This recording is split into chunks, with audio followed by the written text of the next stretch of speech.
Namaste students. Today we move on to next topic, that is verification of assets and liabilities. First we understand what do you mean by verification. Verification means proving the truth. Verification means proving the truth or confirmation of the truth. ಅಂದರೆ ನೋಡಿ, verification ಹೇಳಿದರೆ ಅಲ್ಲಿ physical verify ಮಾಡೋದು ಆ ವಸ್ತು ಇದೆಯಾ ಇಲ್ವಾ ಅಂತ. For examples, in our college at the end of the financial year, all the lecturers and others are doing verification related to the bench, desk, furnitures, etc. And in a library also, that is a book verification, books verification in the library. ಅಂದರೆ ಆ text books ಅಲ್ಲಿ ಇದೆಯಾ ಇಲ್ವಾ ಅಂತ physically ಆಗಿ verify ಮಾಡೋದಕ್ಕೆ verification ಅಂತ ಹೇಳ್ತೇವೆ. So verification means proving the truth or confirmation of the truth. ಅದು ಸರಿ ಇದೆ ಅಥವಾ ಸತ್ಯ ಇದೆ ಅಂತ ಕನ್ಫರ್ಮ್ ಮಾಡೋದಕ್ಕೆ ವೆರಿಫಿಕೇಶನ್ ಅಂತ ಹೇಳ್ತೇವೆ. Verification of assets and liabilities means proving the truth about the existence. ಅಂದರೆ ಫಾರ್ ಎಕ್ಸಾಂಪಲ್ಸ್, ಇವಾಗ ಗೂಡ್ಸ್ ಬೈ ಮಾಡ್ತಾರೆ, ಬಟ್ ಅದು ಅವರ ಓನರ್ನ ಮನೆಯಲ್ಲಿರ್ತದೆ. ಅದನ್ನು ಅವಾಯ್ಡ್ ಮಾಡಲಿಕ್ಕೋಸ್ಕರ ಆಡಿಟ್ ಮಾಡುವಾಗ ಆ ಗೂಡ್ಸು ಕಂಪನಿಯಲ್ಲೇ ಇದೆಯಾ ಇಲ್ವಾ ಅಂತ ಚೆಕ್ ಮಾಡೋದು. That is proving the truth about the existence. ಅದು ಇಲ್ವಾ ಇದೇ ಇಲ್ವಾ ಅಂತ ಚೆಕ್ ಮಾಡೋದು. ಫಾರ್ ಎಕ್ಸಾಂಪಲ್ಸ್, ಮಿಷಿನ್ ಅನ್ನು ಬೈ ಮಾಡಿದ್ದಾರೆ, ಬಟ್ ಅದು ಮಿಷಿನ್ ಎಲ್ಲಿದೆ? ಓನರ್ನ ಮನೆಯಲ್ಲಿದೆ. ಅದನ್ನು ಅವಾಯ್ಡ್ ಮಾಡಲಿಕ್ಕೋಸ್ಕರ ಮೆಷಿನ್ ಬೈ ಮಾಡಿದರೆ ಅದು ಫ್ಯಾಕ್ಟ್ರಿಯಲ್ಲಿ ಇದೆಯಾ ಇಲ್ವಾ ಅಂತ ಹೋಗಿ ಫಿಸಿಕಲಿ ಆಗಿ ವೆರಿಫೈ ಮಾಡೋದಕ್ಕೆ ವೆರಿಫಿಕೇಶನ್ ಅಂತ ಹೇಳ್ತೇವೆ. So truth about the existence and the correctness of money value also. ಈಗ 20,000 ಒಂದು ಮಿಷನರಿಯನ್ನು ಬೈ ಮಾಡಿದರೆ ಆಗ 20,000 ಬರ್ದಿದ್ದಾರಾ ಅಥವಾ 50,000 ಬರ್ದಿದ್ದಾರಾ ಅಂತ ಅದನ್ನು ಕೂಡ ಆಡಿಟರ್ ಹೋಗಿ ವೆರಿಫೈ ಮಾಡಬೇಕು. ನಾವು the verification of assets and liabilities means proving the truth about the existence and the correctness of the money value of the assets and liabilities appearing in the balance sheet. Balance sheet ಅಲ್ಲಿ asset ಮತ್ತು liabilities ಬರೆಯುವಾಗ correct value ಅನ್ನು entry ಮಾಡಿದಾರ ಇಲ್ವಾ ಅಂತ ನೋಡಬೇಕು. In other words, it means establishing the actual existence of the actual existence of the assets and appearing in the balance sheet related to the ownership and the possession of the assets and the proper classification. Classification means, is it assets are purchased, that assets may be a fixed asset or this one fixed asset or current asset. ಅದನ್ನು ಕರೆಕ್ಟಾಗಿ classify ಮಾಡಿದಾರಾ ಇಲ್ಲ ಅಂತ ನೋಡಬೇಕು. Then valuation of the ಅಸೆಟನ್ನು ಕರೆಕ್ಟಾಗಿ value ಮಾಡಿದಾರಾ ಇಲ್ವಾ ಅಂತ ಕೂಡ ನೋಡಬೇಕು. ಇದಕ್ಕೆ ನಾವು ವೆರಿಫಿಕೇಶನ್ ಅಂತ ಹೇಳ್ತೇವೆ. ಇನ್ನೊಮ್ಮೆ, verification of assets means proving the truth or confirmation of the truth. ಅಂದರೆ ಆ ಒಂದು ಥಿಂಗ್ಸ್ ಅಥವಾ ಅಸೆಟ್ ಕಂಪನಿಯಲ್ಲಿ ಇದೆಯಾ ಇಲ್ವಾ ಅಂತ ಫಿಸಿಕಲಿ ಆಗಿ ವೆರಿಫೈ ಮಾಡೋದಕ್ಕೆ ವೆರಿಫಿಕೇಶನ್ ಅಂತ ಹೇಳ್ತೇವೆ. ಮತ್ತೆ ಅದು for verification of assets means proving the truth of existence. ಅದು ಇಲ್ಲೇ ಇದೆಯಾ ಅಥವಾ ಅದು ಹಾಳಾದ್ರೂ ಪರವಾಗಿಲ್ಲ, ಬಟ್ ಅದು ಗೋಡನ್ನಲ್ಲಿ ಇರಬೇಕು. ಸೊ ಅದನ್ನು ಇದಕ್ಕೆ ಕೊಡಬಾರ್ದು, ಸ್ಕ್ರ್ಯಾಪ್ ಆಗಿ ಕೊಡಬಾರ್ದು. And the correctness of the money value. ನಾವು ಯಾವುದೇ ಒಂದು ಅಸೆಟ್ ಅನ್ನು ಬೈ ಮಾಡಿದ್ರೆ ಅದು ವ್ಯಾಲ್ಯೂ ಕರೆಕ್ಟ್ ಬರ್ದಿದಾರಾ ಇಲ್ವಾ, ಬ್ಯಾಲೆನ್ಸ್ ಶೀಟಲ್ಲಿ ಕರೆಕ್ಟ್ ಬರ್ದಿದಾರಾ ಇಲ್ವಾ ಅಂತ ನೋಡೋದು ಆಡಿಟರ್ನ ಕೆಲಸ ಆಗ್ತದೆ. Yes, this is called as this is called it as a verification. Now the definition. Spicer and Fegler defines verification as an enquiry into the value. Correct value record ಮಾಡಿದಾರ ಇಲ್ವ ಅಂತ enquiry ಮಾಡೋದು. ದೆನ್ ಓನರ್ಶಿಪ್ ಮೀನ್ಸ್ ಅದು company ಹೆಸರಲ್ಲೇ buy ಮಾಡಿದಾರ ಅಂತ ನೋಡೋದು, ownership. And the ownership and the title means ಅದರ name, product buy assets buy ಮಾಡಿದರೆ ಅದರ ಓನರ್ಶಿಪ್ ಮತ್ತು ಟೈಟಲ್ ಕಂಪನಿ ಹೆಸರಲ್ಲಿದೆಯಾ ಅಂತ ನೋಡೋದು. ಎಕ್ಸಿಸ್ಟೆನ್ಸಿ ಆ್ಯಂಡ್ ಪೊಸಿಷನ್ ಎಕ್ಸಿಸ್ಟೆನ್ಸಿ ಹೇಳಿದ್ರೆ ಅದು ಕಂಪನಿಯಲ್ಲೇ ಇದೆ ಅಂತ ನೋಡೋದು, ಮತ್ತು ಪೊಸೆಷನ್ ಅದು ಕಂಪನಿಯಲ್ಲೇ ಅದನ್ನ ಯೂಸ್ ಮಾಡ್ತಾರ ಇಲ್ವ ಅಂತ ನೋಡೋದು, possession.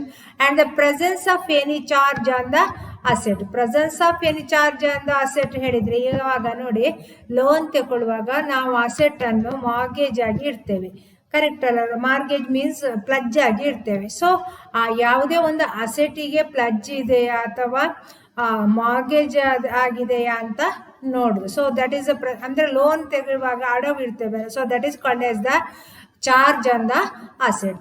Once again, verification as an enquiry ಮಾಡುದು, enquiry into the value, ownership and the title, existency and possession, and the presence of any charge on the asset.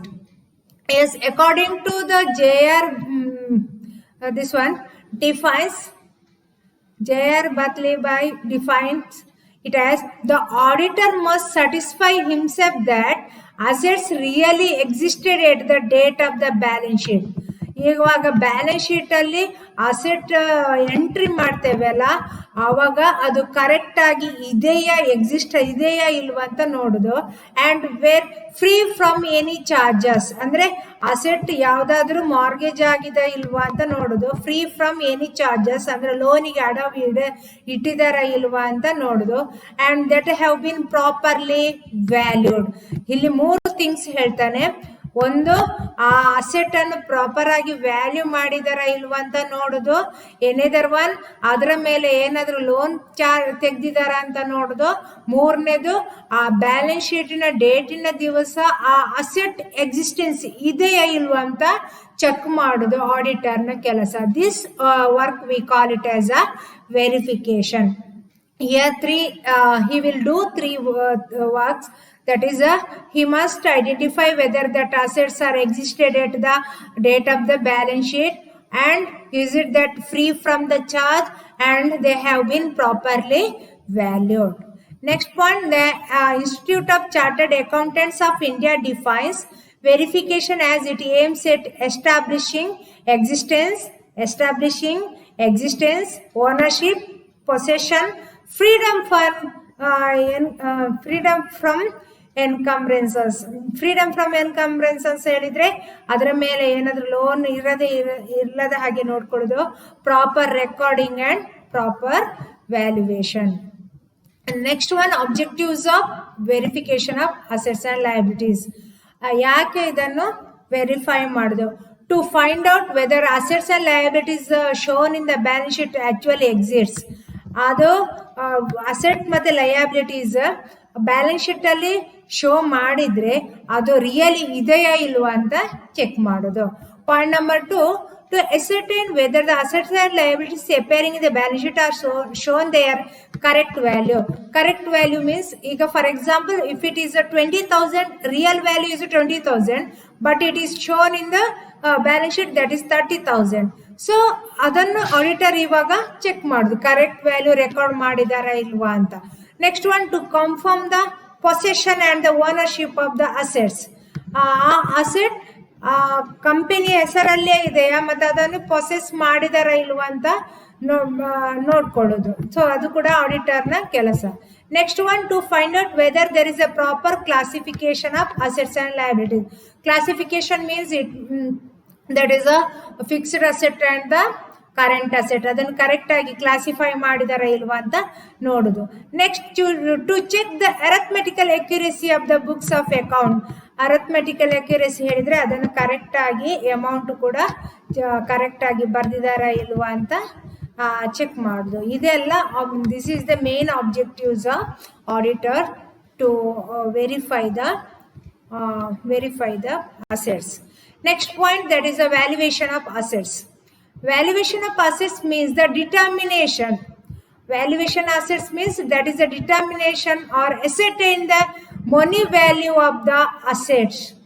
ಅಂದ್ರೆ ಫಾರ್ ಎಕ್ಸಾಂಪಲ್, ಈಗ ನಮ್ಮ ಕಂಪನಿಯಲ್ಲಿ ಪ್ಲಾಂಟ್ ಅಂಡ್ ಮೆಷಿನರಿ ಇದ್ರೆ ಆ plant and ಮೆಷಿನರಿಯ value correct ಇದೆಯಾ ಇಲ್ವಾ ಅಂತ ಡಿಟರ್ಮೈನ್ ಮಾಡೋದಕ್ಕೆ ಅಥವಾ ಎಸರ್ಟೈನ್ ಮಾಡೋದಕ್ಕೆ ವ್ಯಾಲ್ಯೂಯೇಷನ್ ಅಂತ ಹೇಳ್ತೇವೆ.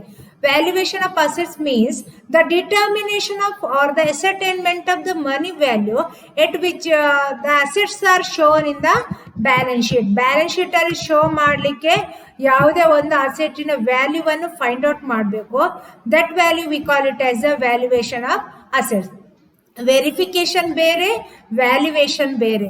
ವೆರಿಫಿಕೇಶನ್ ಹೇಳಿದ್ರೆ ಕರೆಕ್ಟ್ ಆಗಿ ಅದು ಗೂಡ್ಸ್ ಇದೆಯಾ ಅಥವಾ ಅಸೆಟ್ಸ್ ಇದೆಯಾ ಇಲ್ವಾ ಅಂತ ವೆರಿಫೈ ಮಾಡೋದು.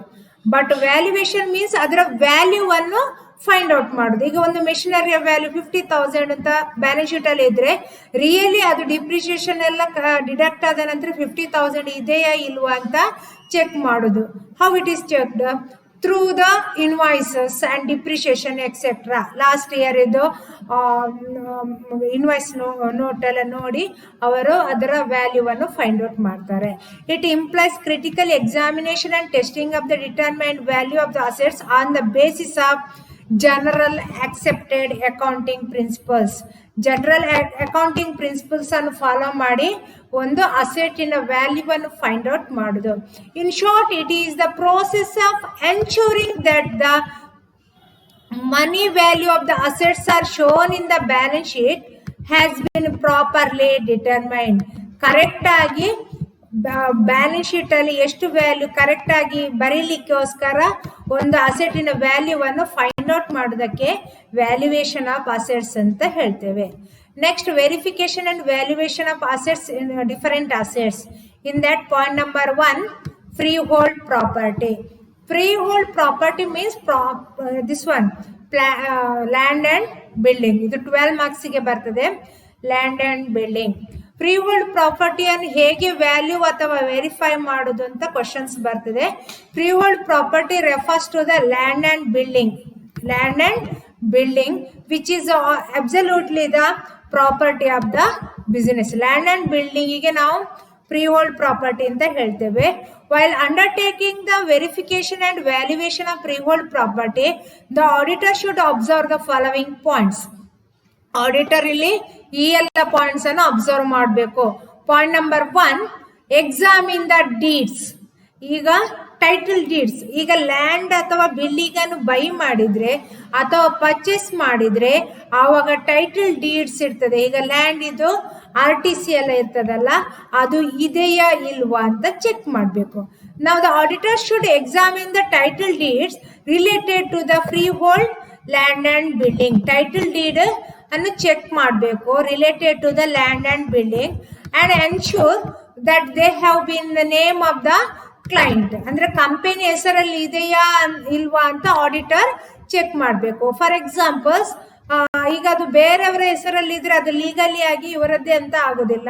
ಲ್ಯಾಂಡ್ ಅಂಡ್ ಬಿಲ್ಡಿಂಗ್ ಇವರ ಬ್ಯಾಲೆನ್ಸ್ ಶೀಟ್ ಅಲ್ಲಿ ಶೋ ಮಾಡೋದಾದ್ರೆ ಅದು ಕಂಪನಿ ಹೆಸರಲ್ಲೇ ಲ್ಯಾಂಡ್ ಅಂಡ್ ಬಿಲ್ಡಿಂಗ್ ಇರಬೇಕು. If there is any doubt relating to the property, he should consult solicitors of the client. ಅಂದ್ರೆ ಈಗ ಆಡಿಟರಿಗೆ ಅದರ ಬಗ್ಗೆ ಏನಾದರೂ ಡೌಟ್ ಬಂದ್ರೆ ಅವನ ಅದರ ರಿಲೇಟೆಡ್ ಪರ್ಸನ್ ನ ಕನ್ಸಲ್ಟ್ ಮಾಡಬಹುದು. So that is examine the title deeds. Point number 2, examine the conveyance are the brokers account. Examine the conveyance and the broker's account. If the freehold property has been purchased, he should examine the correspondence conveyance deed and brokers or auctions account. ಈಗ for examples, ಈಗ building ಅನ್ನು ನಾವು by ಮಾಡುವಾಗ already ಆ building build ಆಗಿದ್ರೆ, ಈಗ for example flat ಎಲ್ಲ by ಮಾಡುವಾಗ ಆಲ್ರೆಡಿ ಅದನ್ನು ಬಿಲ್ಡರ್ ಬಿಲ್ಡ್ ಮಾಡಿರ್ತಾರೆ. ಆವಾಗ ಅವರು ಕರೆಕ್ಟ್ ಆಗಿ ಸರ್ಟಿಫಿಕೇಟ್ ಅನ್ನು ಕೊಡ್ಬೇಕು. ಅದನ್ನು ಇವಾಗ ಆಡಿಟರ್ ಎಕ್ಸಾಮ್ ಮಾಡಬೇಕು. If the freehold properties consist of building constructed by the client, the auditor should ask for the examine the architects and the builder certificate. ಅಂದ್ರೆ ಅವನು ಯಾರೇ ಒಬ್ಬ ಬಿಲ್ಡರ್ ಒಂದು ಬಿಲ್ಡಿಂಗ್ ಕಟ್ಟಬೇಕಾದ್ರೆ ಆವಾಗ ಅವನಿಗೆ ಬಿಲ್ಡರ್ಸ್ ಸರ್ಟಿಫಿಕೇಟ್ ಇರ್ತದೆ, ಅದನ್ನು ಕೂಡ ಇವರು ಸಬ್ಮಿಟ್ ಮಾಡಬೇಕಾಗ್ತದೆ. Point number 3 capitalisation of expenses. ಇವಾಗ ನಾವು ಬಿಲ್ಡಿಂಗ್ ಎಲ್ಲ ಬೈ ಮಾಡಿದಾಗ ಕೆಲವೆಲ್ಲ ಎಕ್ಸ್ಪೆನ್ಸಸ್ ಇನ್ಕರ್ ಆಗ್ತದೆ, ಅದನ್ನು ಕ್ಯಾಪಿಟಲ್ ಅಕೌಂಟ್ ಮಾಡಿದಾರ ಅಥವಾ ಕರೆಂಟ್ ಅಕೌಂಟಿಗೆ ಹಾಕಿದಾರ ಅಂತ ಚೆಕ್ ಮಾಡಬೇಕು. ಹಿ should see that if the legal expenses, then brokerage and other expenses are incurred for the acquisition of the freehold property, they are capitalized.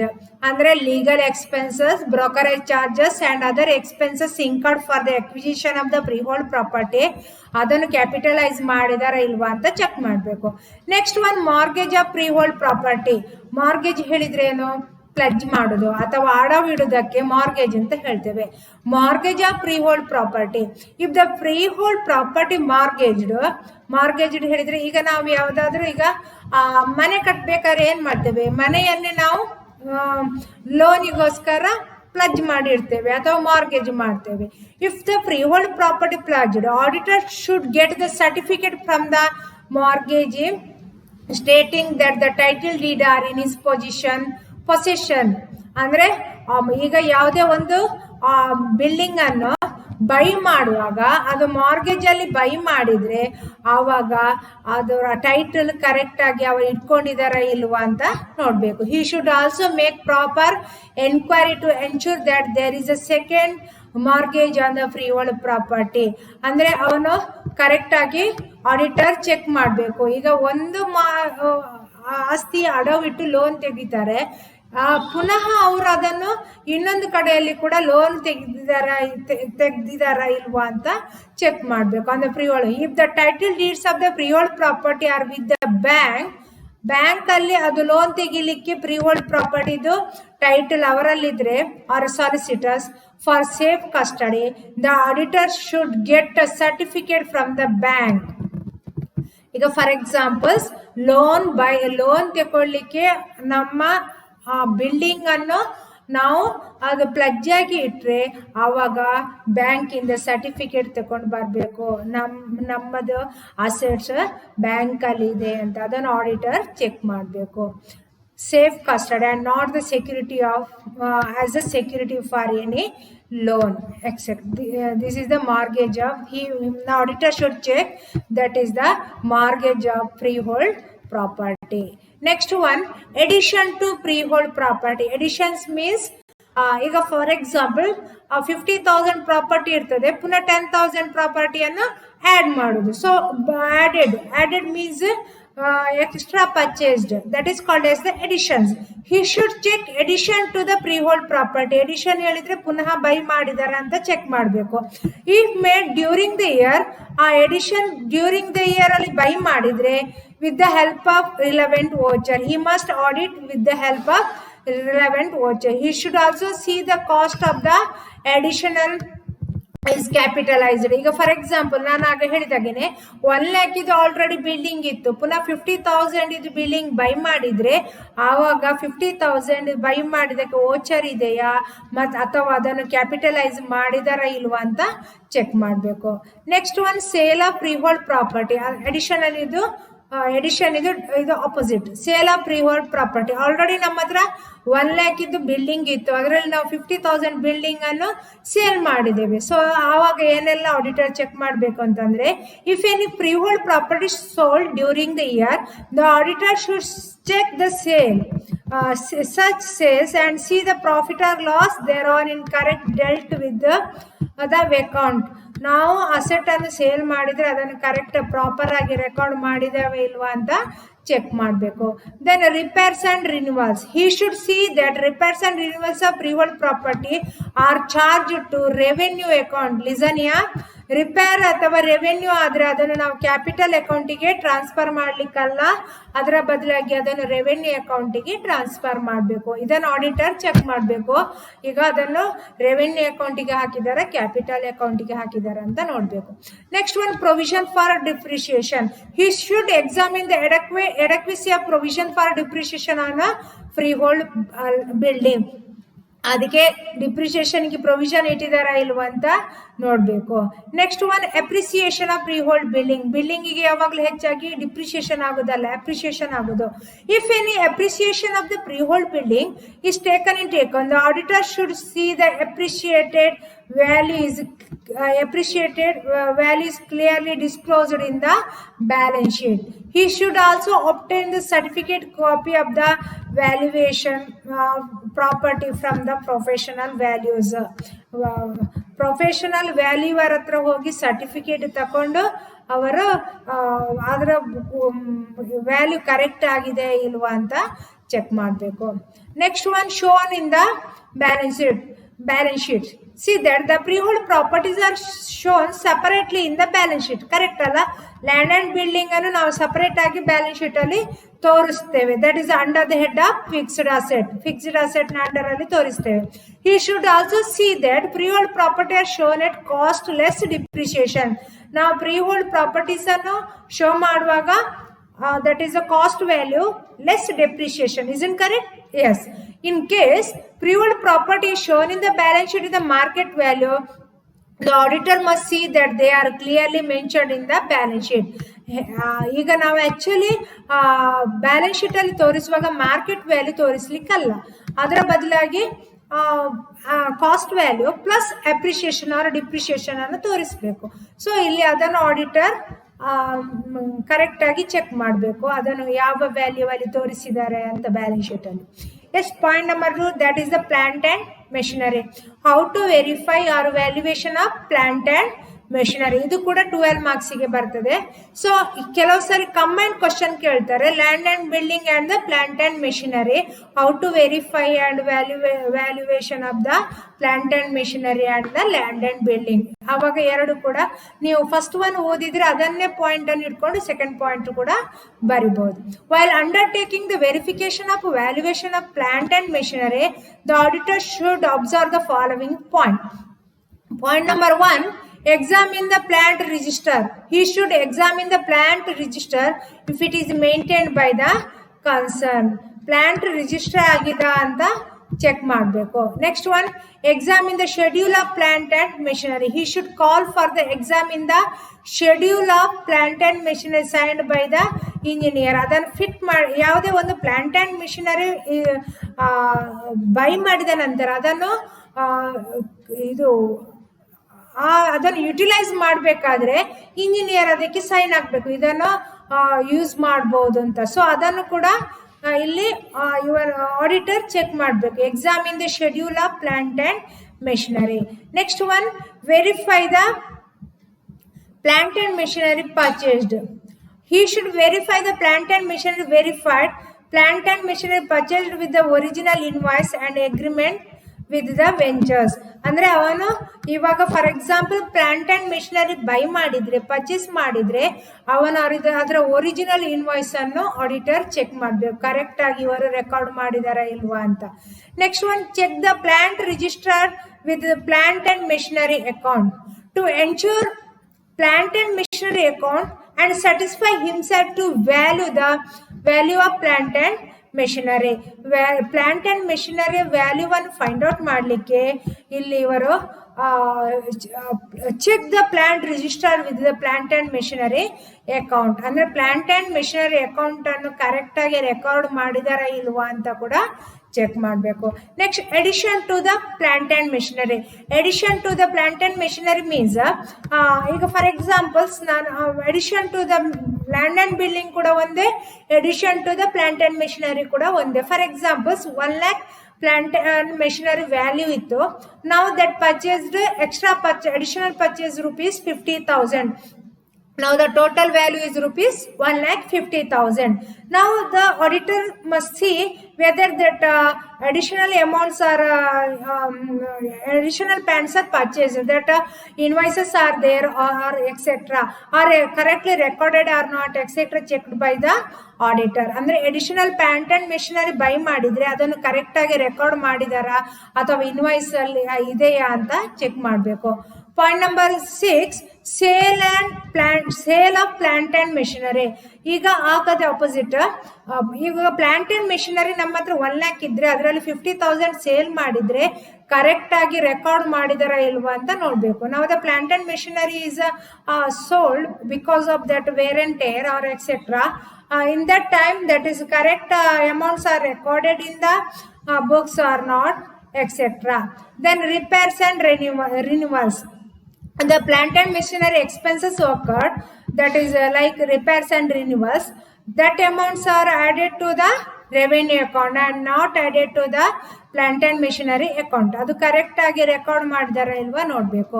Next one, provision for the depreciation. Provision for the depreciation is must be maintained by the company. ಅಂದರೆ ಯಾವುದೇ ಒಂದು plant and ಮೆಷಿನರಿಗೆ depreciation ಅನ್ನು maintain ಮಾಡಬೇಕು. ಅದನ್ನು maintain ಮಾಡಿದಾರ ಇಲ್ವಾ ಅಂತ auditor check ಮಾಡಬೇಕು. So it may be A so many types of depreciation methods are there. That is a straight down method or a straight down method or depreciation method, etc. Next one, shown in the balance sheet. ಈಗ ನಾವು ಇದು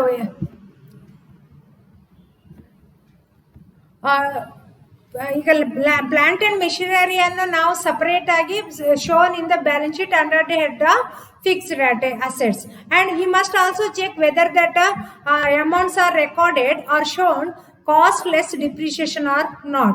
Then if it is he must verify whether that amounts are recorded correct or not. That one auditor must check whether that amounts are recorded under the head of assets, fixed assets.